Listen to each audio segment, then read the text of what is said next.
And hello everybody, it is your boy Pluto Killer here with a tutorial of sorts. Okay, so what we're going to do here is show you how to set up the Streamlabs OBS so that you can be able to use it with Twitch, Mixer, or YouTube. So, as you see right here, we have the OBS open right now, right? This is pretty much what you start off with. It's actually going to start you off with nothing at all. So let's go ahead and we're going to add a new scene. And there we go. So we're here with a blank screen. And let me add a display. There we go. Okay, so now you can see what I'm doing. I need to get it to capture my mouse too, so that y'all can see that. Okay, as you see, we have the OBS here. What you're going to first do is over here, you're going to tap settings. Let me actually sign out. Okay, so what you're going to do first is that you're going to sign in. You're going to tap on the icon in the top left top right where it says log in. Then you're going to click on the thing that you want to sign into. All right, so when you get your credentials and all of that signed in, you'll come back to this screen and we're going to now go through motions of setting up everything. Cool thing about Streamlabs OBS is that it can optimize the settings for you so that you don't have to figure out what kind of bitrate and all of that you need to stream. All you have to do is click on settings here in the top right, and you'll get this little screen that pops up. When you get here, it's going to say, it's going to ask you all kinds of little questions here. You can actually skip all this. We're going to go to stream. So if you sign into Twitch, it's going to pull up your information for Twitch. Okay. If you sign into Mixer, all of that is going to put all of that in for you automatically because you signed into it. So now the output, we could put it on simple mode here. And what you can do is actually, second.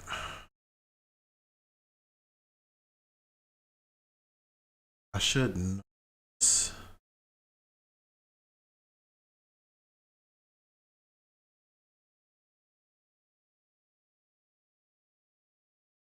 When you first get it, it's going to ask to do the settings for you. That's what it is.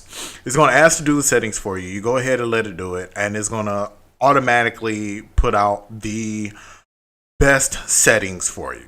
If you need to do it manually, you come here to output, and under streaming, you would set your bitrate. Your bitrate is going to be reflected upon by your upload. So for instance, what I normally tell people is that whatever your upload is, do it by half, and that's what your bitrate should be. So if your upload is 5, your bitrate should be 2500. All right.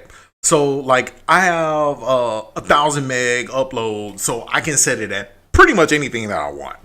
If you have like 500, you know, you can pretty much set it at anything. But when you get to like, when you get below 50, you have to pretty much watch what you're doing. All right.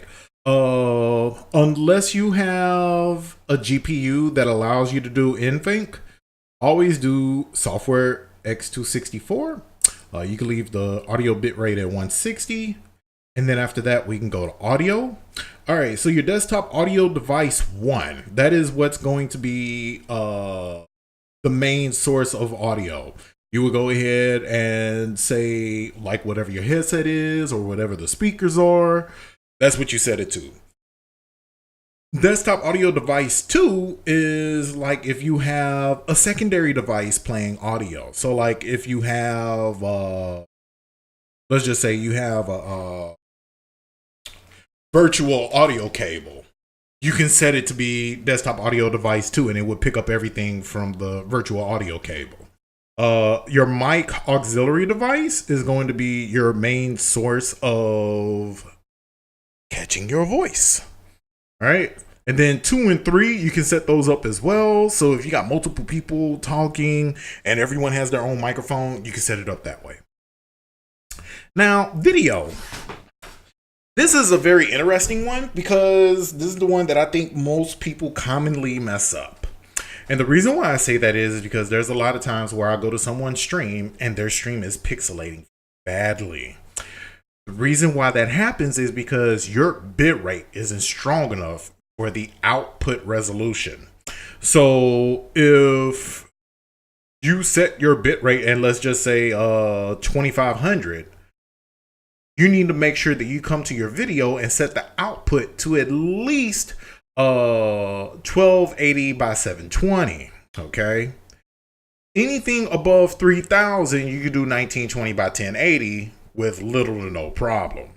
All right, now your downscale filter, this is going to be how clear the image is. So you got bilinear, bicubic, and then I think it's Lanczos. I have no idea how to say that word. But yeah, so you do that.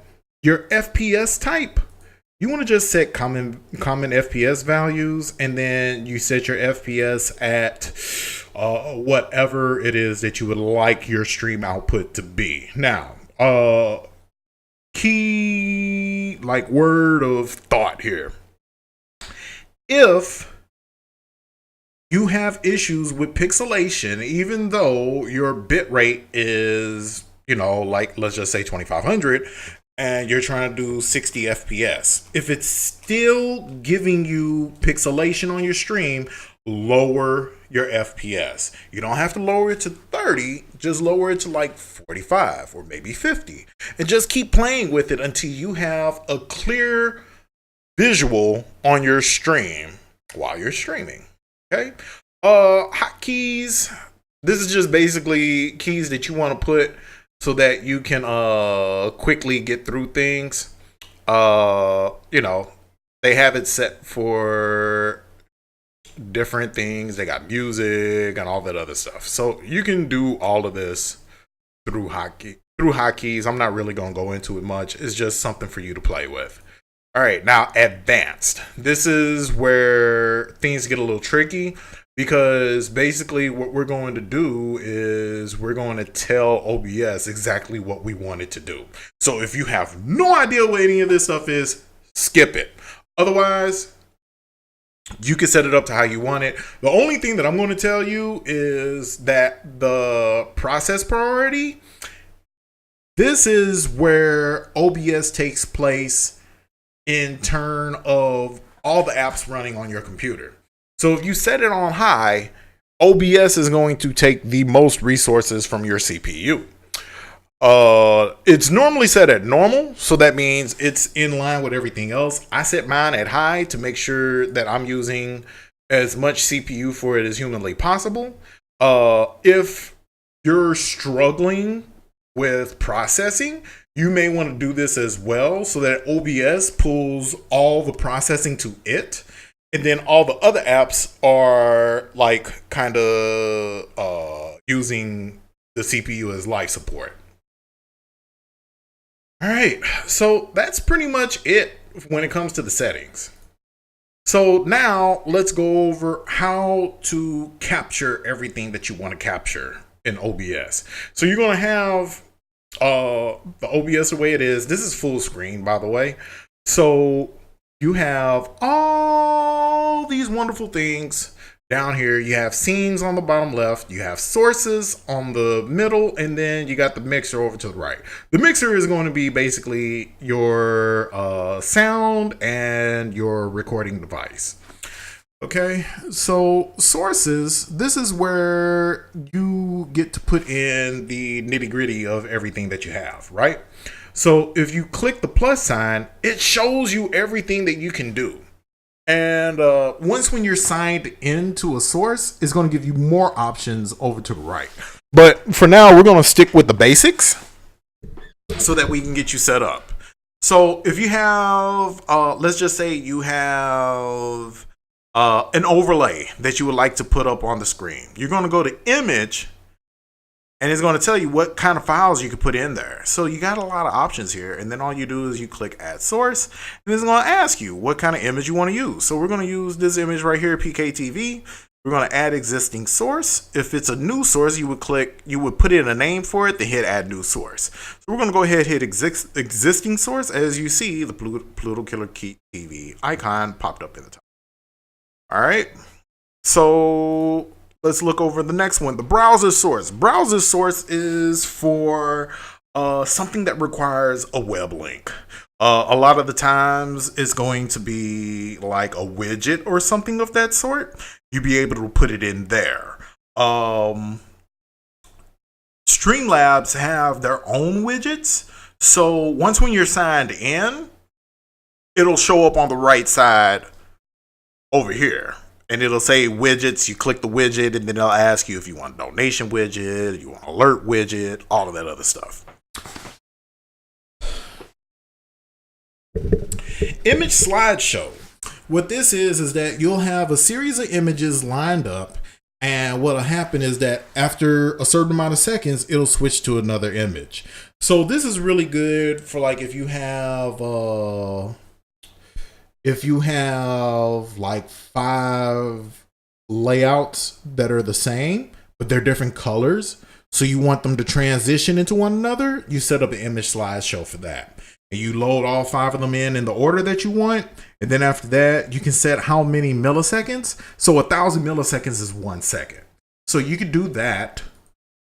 Here, I'll show you. That. As you see, I already have one in here. But if we were going to do a new one, you would go add new source. And then you can put it on here, always play even when not visible, blah, blah, blah, blah. Then slide mode, you can set it for automatic or manual. And if you do manual, you would do it with hotkeys. Transition, you can do cut, fade, swipe, or slide.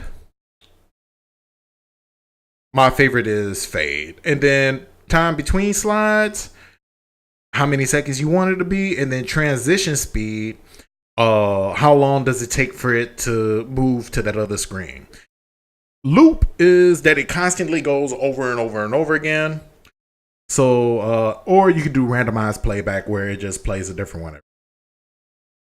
All right. So that's that one.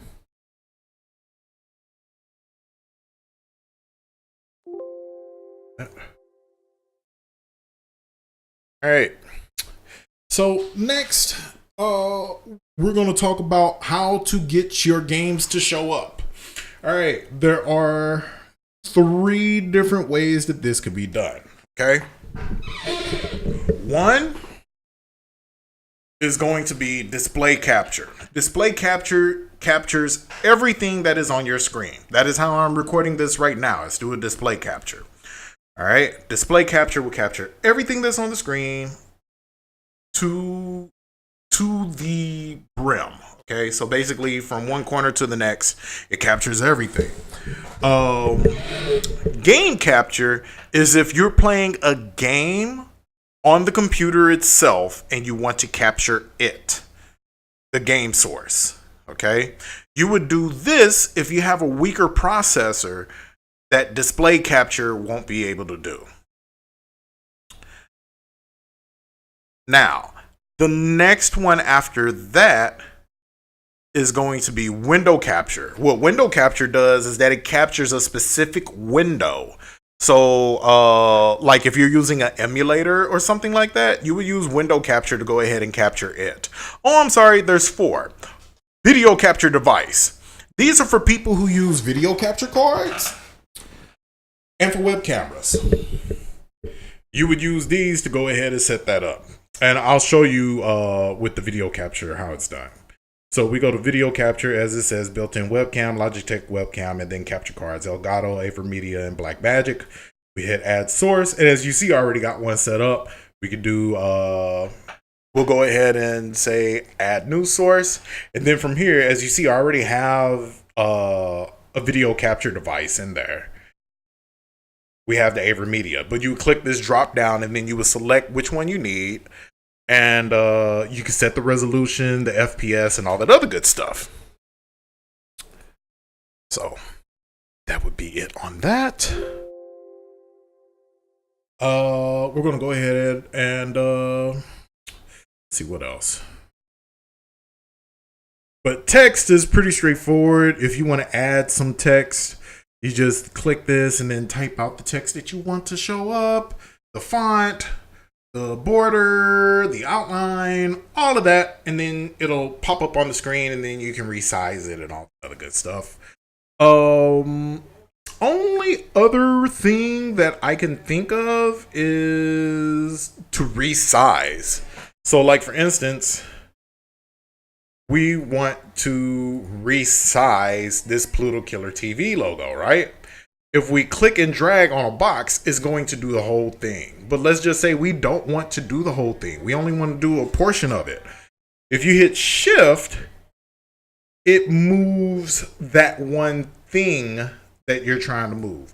So like if you're trying to move a corner, to slide it, stretch it, move it all around, right? Now, what if you want to crop it?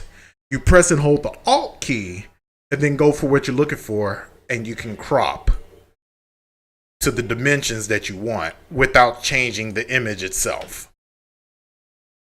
All right? So I'm going to have a link in the description so that you can go ahead and download it. We're going to have this all set up. Hopefully that didn't take too much time out of your day. If you have any questions, drop them in the comments below, and I'll be glad to answer them for you. Take care, everybody.